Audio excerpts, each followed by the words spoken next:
अच्छा साथियों, जैसा आप जानते हैं, हम लोग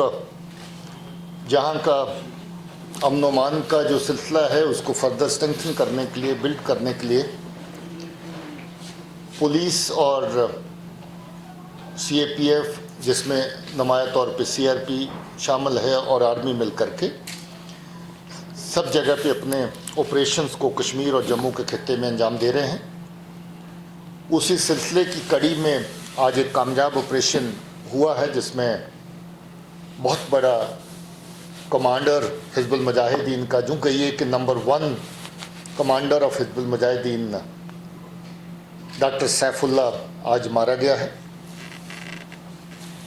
मैं समझता हूं कि ये बहुत सारे लिहाज से एक बहुत अच्छा कामयाब ऑपरेशन माना जाएगा, जिसमें पुलिस, सीआरपी, आर्मी ने मिलकर के काम किया और बहुत सारे लोग आज चैन की सांस लेंगे जिनको डॉक्टर सैफुल्लाह की वजह से, जिनके परिवारों में मातम छाया और जिनके परिवार के प्रियजन जो उनको खोने पड़े।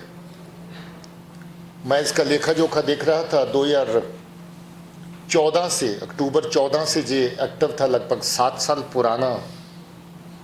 मिलिटेंट है। बुरहान वानी के साथ काफ़ी लंबा टाइम एक्टिव रहा और इसीलिए जब रियाज नैकू 6 मई को मारा गया इस साल, तो उस वक़्त इसी पे नज़र पड़ी जो सबसे पुराने वेंटस का टेरिस जहाँ पर है, और ये कमांड लेने से पहले भी बड़ा खूंखार आतंकियों की लिस्ट में शामिल था। इसने बहुत सारे लोगों को, बेगुनाह लोगों को मारा। उसमें 3 पुलिस वाले हैं जिनको इसने मारा, और 2 जब ट्रक ड्राइवर्स के ऊपर एब्रोगेशन के बाद हमले हुए थे तो 2 ट्रक ड्राइवर और उसका कंडक्टर जो है, 2 लोग मारे गए थे, उसमें भी इसका हाथ था। एक सरपंच पे हाल ही में कुलगाम में जब अटैक हुआ था, जो जख्मी हुआ था, बच गया, उसमें भी इसी का हाथ था। और उसके अलावा अभी जो चंद रोज पहले जो हत्याएं हुई बीजेपी वर्कर्स की, उसमें भी मजमूई तौर पे ये जो तंजीमें मिलकर के जहाँ पर बेगुनाह लोगों का कत्ल कर रही हैं, उसके पीछे भी इसका हाथ था। 1 दर्जन से ज़्यादा केसेस हैं दहशतगर्दी के जिसमें ये शामिल था, और आधा दर्जन से ज़्यादा लोग ऐसे हैं जो इसने कत्ल किए अलग अलग टाइम्स के ऊपर, और 3 लोग अगर ये भी डाल लें तो ये फिगर भी 9 के करीब पहुंच जाती है जिन लोगों को इसने कत्ल किया। उसके अलावा बहुत लोगों को तकलीफ़ पहुंचाना, गवर्नमेंट की प्रॉपर्टी को नुकसान पहुंचाना, जगह जगह ग्रेनेड फेंकना, जैसे लस्सीपुरा चौकी पे ग्रेनेड हुआ था, थाना काकापुरा पे ग्रेनेड हुआ था, सीआरपी के कैंपस पे ग्रेनेड हुआ था, उस तरह की बहुत सारी कार्रवाइयों में ये शामिल था। ये पिछले 2 दिन से लगभग इसकी ट्रैकिंग चल रही थी, ये इसकी मूवमेंट को मॉनिटर कर रहे थे लोग, और इसमें मैं मुबारक देना चाहता हूँ अनंतनाग पुलिस को, जो पिछले 2 दिन से इसको ट्रैक करते करते जहाँ तक इनकी ट्रैकिंग का सिलसिला जब पहुँचा तो श्रीनगर पुलिस के साथ शेयर हुआ। श्रीनगर पुलिस ने सीआरपी के साथ मिलकर के ऑपरेशन को प्लान किया, एग्जीक्यूट किया, जिसमें बाद में आर्मी भी शामिल हुई। तो मैं समझता हूँ कि लोगों की जो जानो माल इसने जिसको नुकसान पहुँचाया था, जिस तरह का नुकसान इसने पूरा वैली के अंदर लोगों को पहुँचाया, और अभी नौजवान लड़कों को अपने साथ मोटिवेट करके ज्वाइन करवा रहा था, दर्जनों लड़के इसने आतंकी बनाए, उन परिवारों को ज़रूर एक राहत मिलेगी। अभी साल में जो टोटल जो मिलिटेंट मारे गए हैं जम्मू और कश्मीर दोनों खित्तों को मिलाकर के, उनकी तादाद 200 के ऊपर चली गई है। इसमें 190 के करीब लोग इस तरफ हैं और 1 दर्जन से ज़्यादा लोग जो हैं वो जम्मू के खित्ते में मारे गए हैं। ऑपरेशन विंटर में पिछले साल भी जारी रखा गया था और इस साल भी जारी रखा गया, और जारी रहेगा नहीं बल्कि और ज़्यादा शिद्दत से इसको आगे चलाया जाएगा,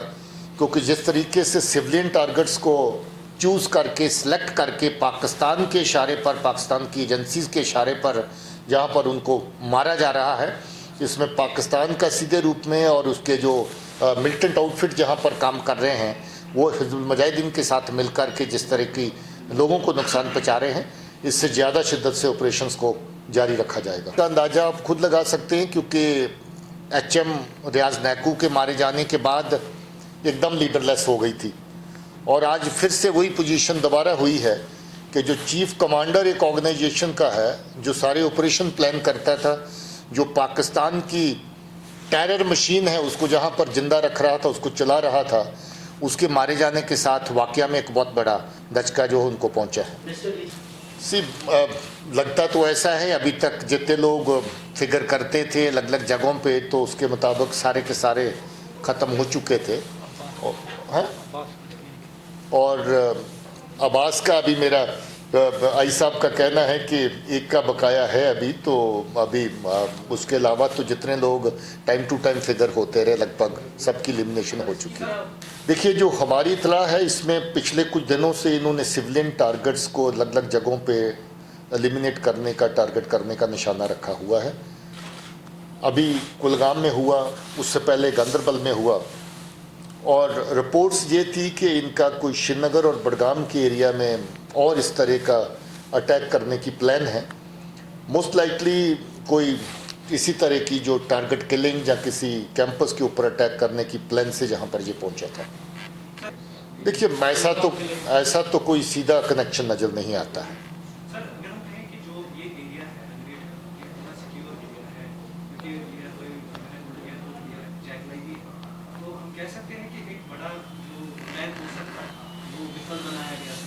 पॉसिबिलिटी रूल आउट नहीं होती, क्योंकि ये लोग जब भी श्रीनगर की तरफ आते हैं, नौगाम की तरफ आते हैं, बाईपास की एरिया पे आते हैं,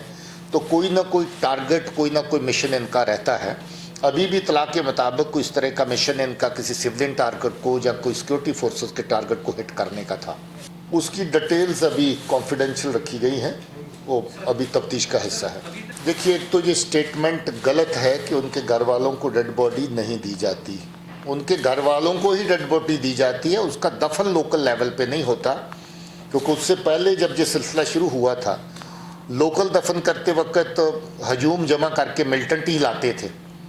और उनकी कोशिश होती थी कि ज़्यादा से ज़्यादा लोगों को ऐसे मौके का फ़ायदा उठा करके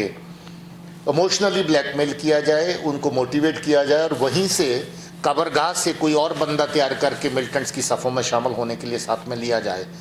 उसके साथ कोविड का प्रोसेस आ गया, तो कोविड के चलते ये फैसला हुआ कि डेड बॉडीज़ को हैंडओवर करने से अगर बहुत बड़ी तादाद में गैदरिंग्स होती हैं तो उनको डिस्कस करने का यही एक तरीका है कि घर वाले तो शामिल हों, जैसे कोविड के प्रोटोकॉल्स थे, मगर घर वालों के अलावा जो लोग हैं उनको डिस्कस किया जाए। इसीलिए डेड बॉडी लोकली ना दफन करके दूसरे ज़िले में दफन करते थे। तो ये पार्ट एक तो मैंने आपका क्लैरिफाई कर दिया कि घर वाले होते हैं, उनकी मौजूदगी में दफन होता है, बल्कि मैजिस्ट्रेट वहाँ पर मौके पर खड़े होते हैं, इनके सैंपल लिए जाते हैं, हर तरह के फोटोग्राफी करी जाती है, वीडियोग्राफी करी जाती है, वो सारा रिकॉर्ड रखा जाता है। आगे क्योंकि अभी कोविड गया नहीं है तो ये सिलसिला भी जारी रहेगा।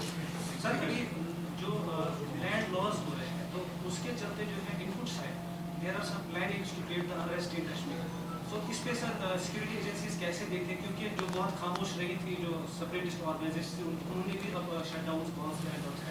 दिए थे, तो कैसे देखते हैं आप इसको? क्या ऐसी आज भी मैं समझता हूं कि लोग बहुत कोऑपरेटिव हैं, लोग समझते हैं इन चीज़ों को। जैसे कि पहले ही गवर्नमेंट ने क्लैरिफाई कर दिया है, किसी की ज़मीन को कोई ख़तरा नहीं है, कोई किसी से ज़बरदस्ती ज़मीन खाने वाला नहीं है। पहले भी सिलसिला था, कुछ सिलसिलों को थोड़ा बहुत मॉडिफाई किया है, चेंज किया गया है। उसके मुताबिक जहाँ पर जो